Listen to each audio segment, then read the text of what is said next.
पहली बात तो यह है कि जब हम कहते हैं कि public finance, so the first question that you need to ask is what is governance. हम बहुत बात करते हैं गवर्नेंस गवर्नेंस, हम कहते हैं कि सरकार होते हैं, सरकार गवर्नेंस करते हैं, गवर्नमेंट चलाते हैं। तो गवर्नमेंट क्या करते हैं ये हमें सोचना पड़ेगा। What does a government do? Now when I normally ask the questions, people say government runs a scheme, or government provides education, government provides health, government builds roads, etc. But if you look at it from a financial perspective, what is the difference between the government and a cinema theater that shows you a film? आप theatre जाते हो, आपको एक service मिल जाता है, आप film तो देखते हो और आपको टिकट खरीदना पड़ता है। तो ये एक प्राइवेट जो सिनेमा दिखाते हैं, एक सिनेमा थिएटर, एक मल्टीप्लेक्स, और सरकार के बीच में क्या अंतर है? तो सरकार भी पैसा लेते हैं। तो सरकार दो तरह से पैसा लेते हैं हमसे। एक तो यह है कि किसी कोई स्पेसिफिक चीज़ के लिए सरकार हमसे पैसा लेते हैं। अब सोचिए कि जब आप दिल्ली से गुड़गांव जा रहे हो तो वहाँ पर एक टोल गेट मिल जाएगा आपको, तो आपको तो टोल देना पड़ेगा, और वो टोल टिकट लेने से आपको क्या फ़ायदा मिलता है कि आप वही टोल रोड से चल सकते हो, आप गुड़गांव तक आप जा सकते हो। So that is a toll that is collected by the government. But the government also collect something else, it's called a tax. Tax क्या होता है? जैसे कि income tax, commercial tax, VAT, customs duty, ये सब क्या है? ये टैक्स है, कर है।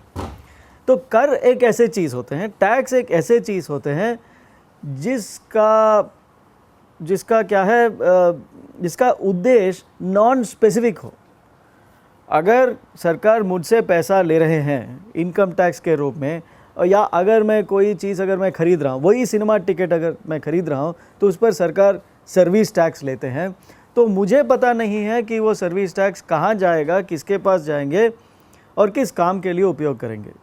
तो टैक्स का सबसे अहम बात यह है कि it is a non specific payment. दूसरी बात तो यह है कि it is an enforceable payment. अगर आप इनकम टैक्स नहीं देते हैं तो ना केवल आपको इनकम टैक्स पर फाइन लगवाते हैं, आप जेल भी जा सकते हो। So it is an enforceable payment. Then government provides a lot of services. Now what is the nature of this service? तो ये भी कहते हैं vaguely public benefit, public welfare. तो अगर मैं आपसे पूछूं कि is education a public service, तो आप कहेंगे कि हाँ, प्राइमरी एजुकेशन तो पब्लिक सर्विस है। मगर अगर मैं आपसे पूछूं कि सेकेंडरी एजुकेशन भी एक पब्लिक सर्विस हो, तो आप कहेंगे कि ठीक है, हाँ लगता है, क्योंकि सरकार करते तो है। मगर अगर आप में से ये मैं आपसे ये कहूँ कि इंटीरियर डेकोरेशन का जो कोर्स है, या हेयर ड्रेसिंग का जो कोर्स है, या फैशन डिज़ाइन का कोर्स है, या मैनेजमेंट का कोर्स हो, क्या ये भी सरकार को देना पड़ता है? क्या ये एक पब्लिक सर्विस है? तो नहीं, आप सर मत हिलाइए, ये मत कहिए कि नहीं है। बहुत सारे लोग ऐसे हैं जो कहते हैं कि हाँ, मैनेजमेंट का कोर्स भी पब्लिक सर्विस है। अगर आप कहेंगे कि MBBS डिग्री देना क्या सरकार का काम बनता है, क्या ये एक पब्लिक सर्विस है, तो कुछ लोग कहेंगे कि नहीं, डॉक्टर तो एक प्राइवेट बेनिफिट है, जो डॉक्टर बन जाते हैं वो बहुत पैसा कमाते हैं। मगर बहुत सारे लोग ये भी कहेंगे कि देखिए, एक पब्लिक सर्विस है क्योंकि हमारे देश को डॉक्टर होना ही चाहिए। तो एक है कि पब्लिक वेलफेयर कॉन्सेप्ट जो है, हम कहते हैं कि ये हमारे मन में एक भावना है कि ये सरकार को करना ही है। This is a good thing for the government to do. When you define a public service by saying that this is a good thing, then that varies from day to day, from minute to minute. For example, if you go to the United States, it's very clear that in the US, that public service or public service of education is the free provision of primary and secondary school education. But if you want to go to college to do a medical degree, then you have to pay from your pocket. There are no subsidies. Whereas if you go to France, they believe that even higher education is to be subsidized. So the standard of what is a public service in the United States varies from the standard of what it is defined to be in France. So to define public service in terms of public welfare is a subjective thing. So there is something called public good. Public good does not look into the desirability or otherwise of providing of a service. क्या ये ठीक है, क्या ये अच्छा है, ये प्रश्न पूछे नहीं जा सकते। एक ऑब्जेक्टिव स्टैंडर्ड होते हैं जिसे हम नापते हैं कि क्या कोई भी चीज़ पब्लिक गुड हो कि नहीं। क्या है ये? इसको कहते हैं कि नॉन एक्सक्लूडेबिलिटी। नॉन एक्सक्लूडेबिलिटी का अर्थ ये है कि एक चीज़ पब्लिक गुड होते हैं जब my enjoyment of that public good does not diminish your enjoyment of the public good.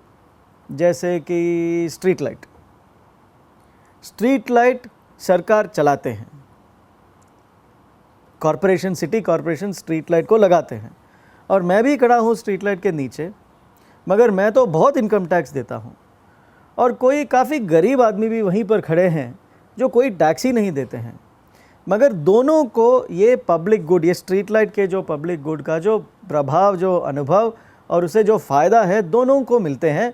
और मेरा enjoyment of the street light does not minus from his enjoyment of the street light. This is not like going to a cinema theater where I can buy a ticket and then I will sit in that chair and I will exclude somebody else. So to sum up, what does a government do? एक सरकार क्या करते हैं? A, it collects taxes. Tax क्या होता है? It is an enforceable payment, it is a non-specific payment. तो ये सरकार पैसा कलेक्ट करते हैं एक तरफ से और उसको खर्च करते हैं। कहाँ पर खर्च करते हैं? पब्लिक गुड्स पर। और पब्लिक गुड्स क्या होता है? उसका एक ऑब्जेक्टिव डेफिनेशन होते हैं कि पब्लिक गुड्स ऐसे चीज़ है जिसका इफ़ेक्ट नॉन एक्सक्लूडेबल होते हैं, यानी एक सिटीज़न का जो एन्जॉयमेंट दूसरे सिटीज़न के एन्जॉयमेंट से सब्ट्रैक्ट नहीं करते हैं, मगर हम पॉपुलरली हम पब्लिक गुड्स को ऐसे मानते हैं कि जो पब्लिक वेलफेयर के लिए होता है। और पब्लिक वेलफेयर क्या चीज़ होते हैं? वो दिन बर दिन वो बदलते जाते हैं। 100 साल पहले पब्लिक गुड्स का कॉन्सेप्ट, एक पब्लिक वेलफेयर का तो कॉन्सेप्ट बहुत कम था। सरकारी तरफ से डॉक्टर नहीं होते थे, अगर एजुकेशन करना था तो अगर कॉलेज में जाना था, अगर प्राइवेट कॉलेज में जाना था, अब तो आपको पैसा देना पड़ता था। मगर अब बहुत सारे चीज़ ऐसे हैं जो public goods in the form of public welfare it is there, right? So basically let us understand, government collects taxes and government produces public goods which can be defined either as non-excludable or it can be defined as something that is good for the public at large. It is a matter of public welfare.